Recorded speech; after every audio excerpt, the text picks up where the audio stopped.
Hello दोस्तों, study mode में आपका स्वागत है। बिहार पुलिस कांस्टेबल जो भी अभ्यर्थी 21,391 पदों की भर्ती में फॉर्म अप्लाई किए होंगे, उनके लिए ये वीडियो अति महत्वपूर्ण होने वाला है। मैं ये वीडियो सुबह ही बनाने वाला था, लेकिन भाग्य मनाइए कि देखिए मैं चला गया डॉक्टर के पास और अभी शाम को जब मैं आया तो ये वीडियो रिकॉर्ड कर रहा हूँ। और आपके सामने एक नोटिस भी पड़ा हुआ है आज ही के डेट में, जो कि अभी नोटिस ये जारी किया गया है, ठीक 18 तारीख के डेट में। इससे पहले देखिएगा कि 16 तारीख के डेट में EWS के लिए नोटिस जारी किया गया था। तो ओबीसी सी बात है कि जो नॉन क्रीमी है BC और EBC के अंतर्गत, उनके लिए भी नोटिस जारी किया जाएगा। आप कहिए कि सर जी इसके बारे में हम लोग को कोई सचेत नहीं करता है। आप लोग को सचेत किया जाता है जब भी फॉर्म निकलता है। मेरा वीडियो अभी भी पड़ा है, जाकर वहाँ पर देख लीजिए। और मैं 40 मिनट तक लाइव आकर आप लोगों का एक एक डाउट ले रहा था, और उस डाउट में भी मैंने बोला था कि आप लोगों के पास सभी डॉक्यूमेंट्स होना चाहिए, और टिल जब तक फॉर्म निकला है तब तक आपको, या उससे पहले तक होना चाहिए, तभी जाकर ना आप आरक्षण की सुविधा ले सकते हैं। तो ये चीज़ है। और ये आपको नोटिस में क्या है, तो 16 वाला नोटिस में सेम आपको जो चीज़ था वहीं आपको इसमें भी देखने को मिलेगा, लेकिन ये है BC कैटेगरी के लिए और EBC के लिए। अब कहिएगा सर जी क्या होता है, चलिए मैं पढ़कर आपको बता देता हूँ। एक एक चीज़ मैं आपको डाउट क्लियर करता हूँ, और इसलिए ये अति महत्वपूर्ण हो जाता है 21,000 वाले अभ्यर्थी के लिए, यानी कि 21,391 वाले अभ्यर्थी के लिए। अब यहाँ पर देख सकते हैं कि ये नोटिफिकेशन संख्या 02/2022 के अंतर्गत जो प्रोविज़न डिपार्टमेंट के अंतर्गत जो भर्ती निकाला गया 689 पदों के लिए, उसके जो PET और पास लड़के हैं, जो यहाँ पर आपको साफ साफ दिखाई दे रहा है कि EBC और आपको BC, यानी बिहार में OBC दो भाग में है ना जी, आपको BC है और EBC है, ठीक है, यानी पिछड़ा और एक अत्यंत पिछड़ा हो गया, ठीक है। अब यहाँ पर जो है इसमें आपको साफ साफ प्रावधान दिया गया था कि अगर आप आरक्षण की सुविधा लेना चाहते हैं तो आपके पास NCL होना चाहिए, यानी नॉन क्रीमी लेयर सर्टिफिकेट होना चाहिए आपके पास, ठीक, NCL होना चाहिए। अगर आपके पास NCL नहीं रहेगा तो आपको कैसे आरक्षण की सुविधा मिलेगा, यही कहना है इसमें। ये देखिए पढ़ दिया हुआ है कि मद्य निषेध उत्पाद और निबंधन विभाग में PET पास अभ्यर्थी को डॉक्यूमेंट वेरिफिकेशन में क्रम में पाया गया कि BC और EBC अभ्यर्थी द्वारा शपथ पत्र फॉर्म इतना के साथ पूर्व निर्गत क्रीमी लेयर रहित प्रमाण पत्र समर्पित नहीं किया गया है। विदित हो कि बिहार सरकार प्रशासन विभाग बिहार सरकार का पत्र संख्या जो दिया हुआ है, इसमें उल्लिखित परिपत्र संख्या जो 8/3/2011 कंडिका 8 में प्रावधान है कि क्रीमी लेयर रहित प्रमाण पत्र बार बार निर्गत नहीं किए जाएंगे। पूर्व निर्गत प्रमाण पत्र की स्थिति में क्रीमी लेयर में नहीं होने के संबंधी स्वयं शपथ पत्र फॉर्म इतना में आवेदक आवेदिका द्वारा दी जाने वाली मान्य होगा। सो भारत सरकार कार्मिक और लोक शिकायत तथा पेंशन मंत्रालय, कार्मिक और प्रशिक्षण विभाग, नई दिल्ली न्यूनतम जो आया है इसके अनुसार 13/9/2017 द्वारा आय संपत्ति के निर्धारण को संशोधन करते हुए 6 लाख से बढ़ाकर 8 लाख कर दिया गया है, जिसे राज्य में लागू करने का निर्णय समान प्रशासन विभाग ने 31/10/2017 को लागू किया था। इस प्रकार परिपत्र संख्या जो दिया हुआ है 15/10/2013 के साथ जो परिचारित फॉर्म है प्रविष्टि आवश्यक हो गई है। इस क्रम में फॉर्म स्थान पर संशोधित फॉर्म इतना निर्गत किया जाता है। कहने का मतलब उलू लुलू मुनु, क्या कहने का मतलब, इतना लड़कों को साफ कह देते कि तुमको नॉन क्रीमी लेयर चाहिए। इतना का घुमाने की जरूरत है कि इस समय ये चाहता था, ये समय ये चाहता था। ऐसा लग रहा है कि पहले नहीं मांगा जाता था, पहले भी तो मांगा जाता था। अब ये देखो इसका मतलब क्या है कि इस सूचना के माध्यम से कहना है कि भारत सरकार या बिहार सरकार द्वारा निर्गत दिशा निर्देश के अनुरूप क्रीमी लेयर रहित प्रमाण पत्र शपथ पत्र फॉर्म के साथ पूर्व का निर्गत प्रमाण पत्र के छायाप्रति संलग्न करते हुए केंद्रीय चयन पर्षद बिहार पटना स्थित बैक होल्डिंग कार्यालय सचिवालय हॉल्ट के पास 19 अक्टूबर 2023 से लेकर 29 अक्टूबर 2023 के बीच किसी भी कार्य दिवस में जमा करा दे, अन्यथा आपकी अभ्यर्थियां पुनर्विचार करने हेतु बाध्य होगी या आपको कोई भी आवश्यकता अनुसार कार्रवाई की जाएगी। कहने का मतलब ये है कि बिहार सरकार का जो भी आपको नॉन क्रीमी लेयर बनता है, NCL बनता है। आज ही एक लड़का से बात हुआ है NCL पर, ठीक ना, काफ़ी घबराया हुआ, तो मैं बोला उसको देखो NCL बनवा कर रख लो, दिक्कत हो जाएगा बिहार में अगर जॉब में कोई भी फॉर्म में अप्लाई कर रहे हो तो। NCL में आपको बार बार बोलता हूँ कि आप लोग जब भी फॉर्म अप्लाई करते हैं कम से कम OBC वाले ध्यान दें इस बात को। OBC वाले यहाँ पर देखो, OBC वाले क्या करते हैं कि बिहार में BC हो गए और EBC हो गए, तो आपको आरक्षण की सुविधा लेना है ना जी, तो आपको क्या करना पड़ता है कि इसका तो सर्टिफिकेट आप लगाओगे ही कि आप EBC हो या आपको BC हो, पिछड़ा हो या अत्यंत पिछड़ा हो, इसका तो लगेगा ही। इसके साथ आप क्रीमी लेयर रहित हो या क्रीमी लेयर हो, मतलब कि NCL है, नॉन क्रीमी लेयर या क्रीमी लेयर हो, इसका भी प्रमाण पत्र लगाना पड़ता है, ठीक ना। तो ये आप ध्यान में रखिएगा। तो आपको एनसीएल लगाना पड़ता है। और ये एक्साइज कांस्टेबल वाले अभ्यर्थी के लिए नोटिस है, तो उनको सबसे पहले मैं आपको बता देता हूं कि आप लोगों को टाइम दिया गया है, जैसे ईडब्ल्यूएस वालों को टीए दिया गया है वैसे आपको भी दिया गया है। तो आप लोग भी, आपको जो डेट दिया गया है उस डेट में आपको जाके सीएसबीसी ऑफिस जमा कर सकते हैं। अब चलते हैं आगे की बात करते हैं कि आगे की राह क्या होगा। तो सबसे पहले बिहार पुलिस कांस्टेबल वाले अभ्यर्थी के मैं आपको कुछ जो नींद में अभी भी सोए हैं उनको जगा दूं। सबसे पहले कि जो एनसीएल नहीं बनवाए हैं एनसीएल बनवा लीजिएगा, अभी भी टाइम है। और जो ईडब्ल्यूएस वाले अभ्यर्थी बार बार हमसे बोल रहे हैं कि सर अब बनवा सकते हैं, उस समय हम फॉर्म भरते समय नहीं बनवाए थे, तो देखो इस बारे में ना हम आपको फ्यूचर के जो होने वाला उसका प्रेडिक्ट कर सकते हैं, ना ही कोई कर सकता है, ठीक ना। हाँ, आयोग है वो जरूर बता सकता है, लेकिन हम लोग जो इस नियम के अनुसार जो नियम दिया गया है आयोग द्वारा उसको पालन करते हुए देखा जाए तो आपके पास होना चाहिए था ईडब्ल्यूएस सर्टिफिकेट, कम से कम 2022-23 का होना चाहिए या 23-24 का आपको होना चाहिए था। जब फॉर्म भर रहे हैं उससे पहले या विदिन उस डेट में आपके पास ईडब्ल्यूएस जो सर्टिफिकेट जारी किया गया है या उससे पहले वाला, साल नहीं, 1 साल पहले नहीं, एक बात ध्यान में रखिएगा, जो आर्थिक वर्ष होता है उसके अकॉर्डिंग जो जारी किया गया है वो उसके अनुसार ही आपको ईडब्ल्यूएस की आपको छूट मिलता हुआ है दिखाई देता है, ठीक ना। अब पहले क्या होता था, इससे पहले 2019 का जो फॉर्म आया था तो 2019 में ही ईडब्ल्यूएस आया, फिर क्या हुआ वो डिले हुआ तो 2021 तक चला गया जो भी भर्ती था, फिर 2020 वाला भी 21 चला गया, तो लॉकडाउन के कारण ईडब्ल्यूएस जल्दी नहीं बन पाता था।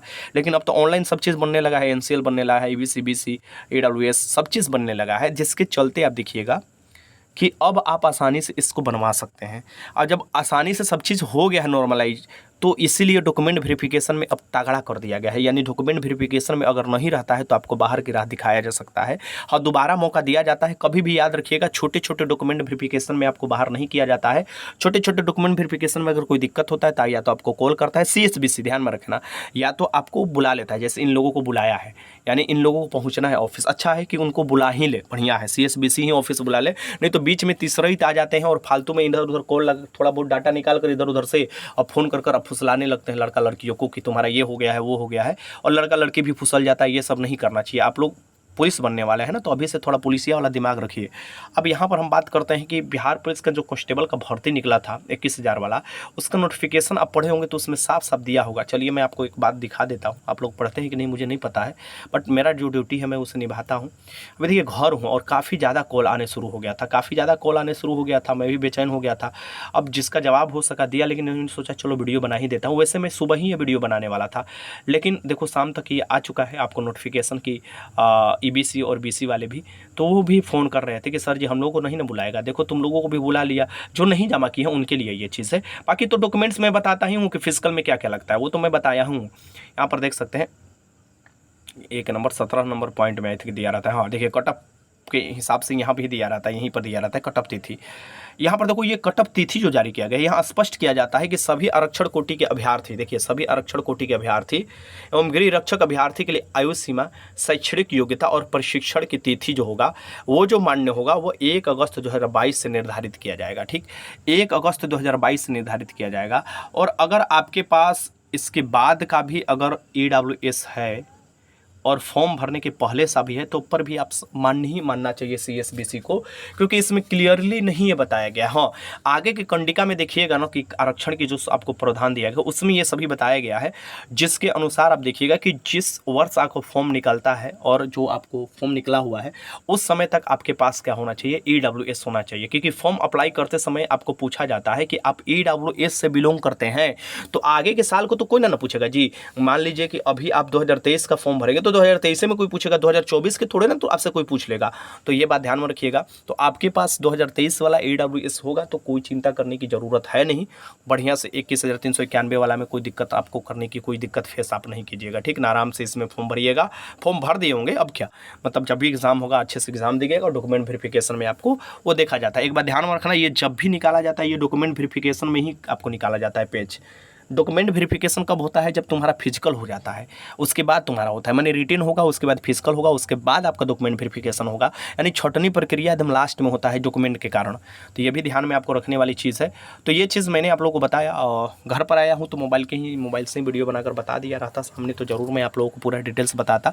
तो घबराने की ज़रूरत नहीं है, सिर्फ मैं आपको बता देता हूँ। ईडब्ल्यूएस वाले जब भी आपको ध्यान में रखिए, जो भी ईडब्ल्यूएस कैटेगरी के अंतर्गत यानी इकोनॉमिकल वीकर सेक्शन के अंतर्गत जब भी आप फॉर्म अप्लाई करते हैं तो इसमें ध्यान में रखिएगा उस समय तक आपके पास EWS सर्टिफिकेट होना चाहिए, ठीक, यानी EWS बना होना चाहिए लास्ट डेट तक, टिल लास्ट डेट तक आपका फॉर्म अप्लाई, जैसे अलग अलग फॉर्म निकाला जाता है तो बिहार पुलिस में लास्ट डेट तक आपको होना चाहिए।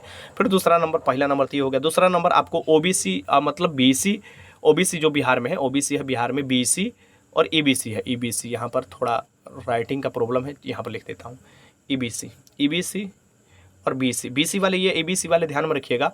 आपको चाहिए NCL, क्या चाहिए NCL, अगर आपको आरक्षण की सुविधा लेना है, नॉन क्रीमी आपको सर्टिफिकेट चाहिए होता है, NCL चाहिए हुई होता है, और ये आपको बनवा लेना होगा, ठीक है। नहीं भी बनवाए तो, और बिहार सरकार के यानी कि बिहार गवर्नमेंट का बनवाइएगा, ध्यान में रखिएगा। बिहार सरकार का आपको मांगता है, अभी तक बिहारी सरकार का मांगता रहा है, सो बिहार सरकार का बनता है। बहुत से लड़के आज ही अप्लाई किए, पूछ कर सर कि अप्लाई कर देते, हमने बोला अप्लाई कर दो। जैसे BSSC वाला में जिनको फॉर्म भरना है तो आप लोग भी कर सकते हैं, दरोगा वाले भी स्टूडेंट के लिए भी यही नेसेसरी है और BSSC वाले के लिए भी सेम आपको है।